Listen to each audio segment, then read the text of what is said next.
جو بھی انسان شعور کے مقام اور منزل پر پہنچتا ہے تو اس کے ذہن میں ایک سوال ضرور آتا ہے کہ وہ اس دنیا میں کس طرح آیا، کون ہے اس کا پیدا کرنے والا، اور اس کے ارد گرد جو نت نئی مخلوقات نظر آتی ہیں انہیں کس نے بنایا ہے۔ ہر صاحب ایمان یہ جانتا ہے کہ وہی رب العالمین اور قیامت کے دن کا مالک ہے، اس کائنات کا بھی وہی خالق ہے، وہی رب السماوات والارض ہے۔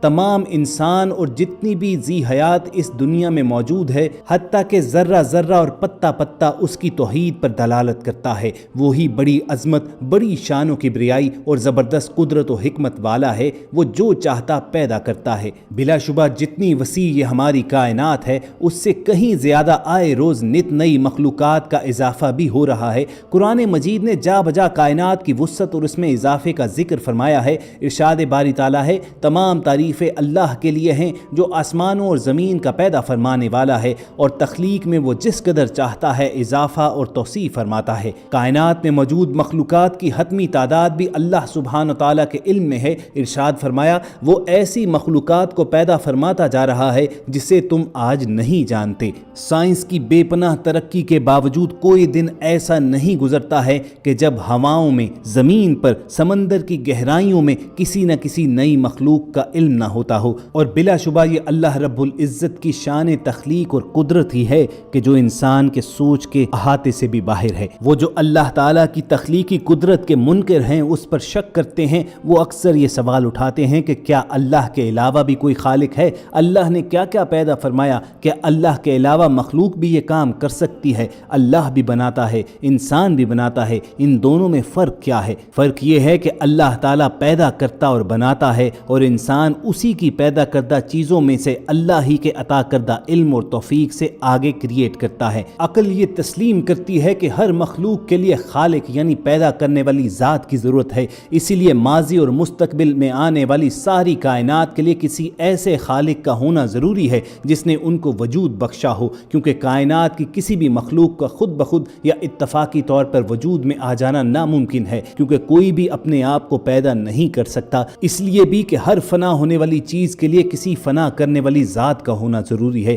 اور اس لیے بھی کہ کائنات کا یہ انوکھا نظام، اس میں پائے جانے والی تمام مخلوقات، ان میں ہم آہنگی، یہ بے مثال ربط اور کائنات کی چیزوں کا آپسی تعلق اس چیز سے انکار کرتا ہے کہ اس کائنات کا وجود اور اس کائنات میں موجود مخلوقات یوں ہی اتفاقاً پیدا ہو گئی۔ چنانچہ ہر مخلوق کے لیے ایک خالق ہے، اور جب یہ ناممکن ہے کہ یہ مخلوق خود اپنے آپ کو وجود بخشے یا اتفاقی طور پر اس کا وجود ہو گیا ہو، تو یہ بات طے ہو گئی کہ اس کائنات کو وجود بخشنے والی بھی کوئی ایک ذات ہے، اور وہ اللہ ہی ہے جو سارے جہانوں کا پالنہار ہے۔ اللہ رب العزت نے سورۃ الطور میں اسی عقلی ثبوت کا ذکر فرماتے ہوئے کہا، کیا یہ سب چیزیں بغیر کسی پیدا کرنے والے کے خود بخود پیدا ہو گئی ہیں، یا یہ خود پیدا کرنے والے ہیں؟ یعنی یہ لوگ کسی خالق کے بنا پیدا نہیں ہوئے ہیں، اور نہ ان لوگوں نے خود اپنے آپ کو پیدا کر لیا ہے۔ تو پھر یہ بات طے ہو جاتی ہے کہ ان کا ایک ہی خالق ہے، اور وہ اللہ ہے۔ اللہ نے قرآن میں فرمایا، آسمانوں اور زمین کا پیدا کرنے والا وہی ہے،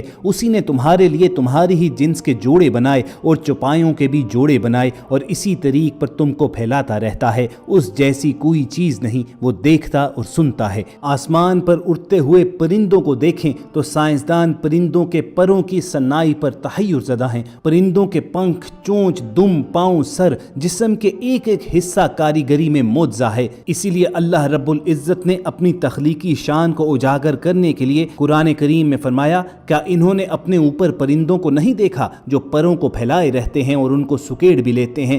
رحمان کے سوا انہیں کوئی تھام نہیں سکتا، بے شک وہ ہر چیز کو دیکھ رہا ہے۔ اس کے بعد سورۃ النور میں ارشاد فرمایا، کیا تم نے نہیں دیکھا کہ جو کچھ بھی آسمان اور زمین میں ہے اللہ کی تسبیح کرتے ہیں، اور پر پھیلائے ہوئے پرندے بھی، اور سب اپنی نماز اور تسبیح کے طریقے سے واقف ہیں، اور جو کچھ وہ کرتے ہیں سب اللہ کو معلوم ہے۔ یہ چرند پرند جو بظاہر تو ناقص العقل نظر آتے ہیں، مگر یہی چرند پرند اپنے بچے کو خوراک بغیر سوچے سیکھے انداز سے کھلا رہے ہوتے ہیں۔ ماہرین حیوانات آج یہ تصدیق کرتے ہیں کہ تمام چرند پرند پہلے سے سیکھے سکھائے اپنے حیاتی نظام میں کھانا پینا، رہن سہن اور بچوں کی پرورش کرتے ہیں، اور یہ ماہرین ہمیشہ حیران ہوتے ہیں کہ انہیں ایسی تکنیک اور زبردست نظام حیات کا طریقہ کس ذات نے سکھایا؟ کون ہے جو انہیں اپنے بچوں کو پرورش کرنے، دیکھ بھال پر آمادہ کیے رکھتا ہے؟ کون ہے وہ جو ان کی رہنمائی کرتا ہے؟ بے شک وہ اللہ ہی ہے کہ ہمارا پروردگار وہ ہے جس نے ہر چیز کو اس کی شکل و صورت بخشی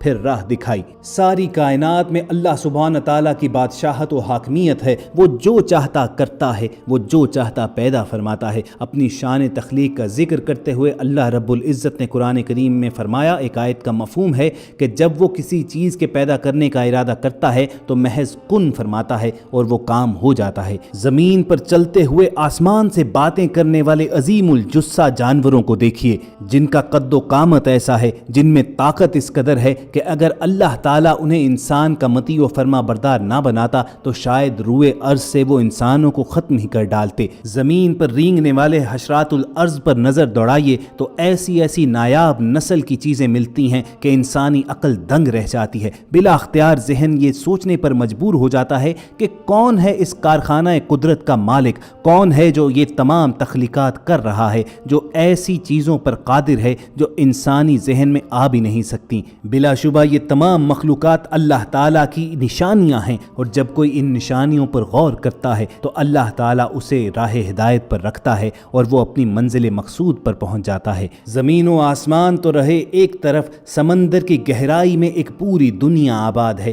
نت نئی قسم کی مخلوق روزانہ کی بنیاد پر سامنے آتی ہے۔ چھوٹی سے چھوٹی مخلوق بھی جو اپنے انداز حیات سے دیکھنے والوں کو دنگ کر ڈالتی ہے، تو کئی کئی فٹ لمبی اور کئی کئی ٹن وزنی مچھلیاں بھی جو سمندر کی لہروں پر اس قدر سہولت سے تیرتی ہیں کہ جیسے کوئی پتا یا تنکا، اور سمندر کے اندر بھی اللہ رب العزت ان چھوٹی بڑی تمام مخلوقات کی روزی کا بندوبست کرتا ہے، ان کو زندہ رکھے ہوئے ہے صرف اس لیے کہ ان پر غور کرنے والے فکر و تدبر کریں۔ اسی لیے اللہ رب العزت قرآن حکیم میں انسان کو نظام قدرت پر غور و فکر، تدبر و تفکر کرنے کی بار بار تلقین کرتا ہے، لیکن افسوس کہ انسان کے علاوہ کائنات کی تمام مخلوقات اس بات کو مانتی ہیں، اس بات کا اقرار کرتی ہیں۔ بلا شبہ سبھی تعریفیں اسی اللہ رب العزت کے لیے ہیں جو بہت مہربان نہایت رحم والا ہے۔ رب العالمین تمام جہانوں کا مالک اور خالق ہے۔ چرند پرند ہوں یا بوٹے پودے، تمام اس کی توحید کی دلیل دیتے ہیں۔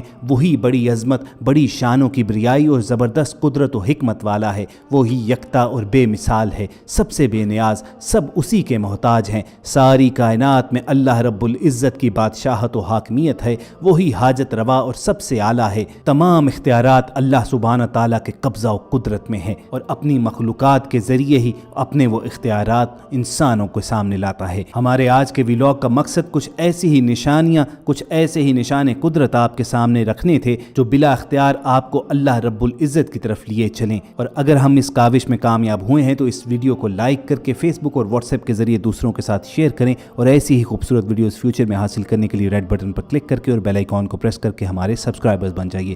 جلد آپ سے دوبارہ ملاقات ہوگی۔ دیکھتے رہیے ویلاگ۔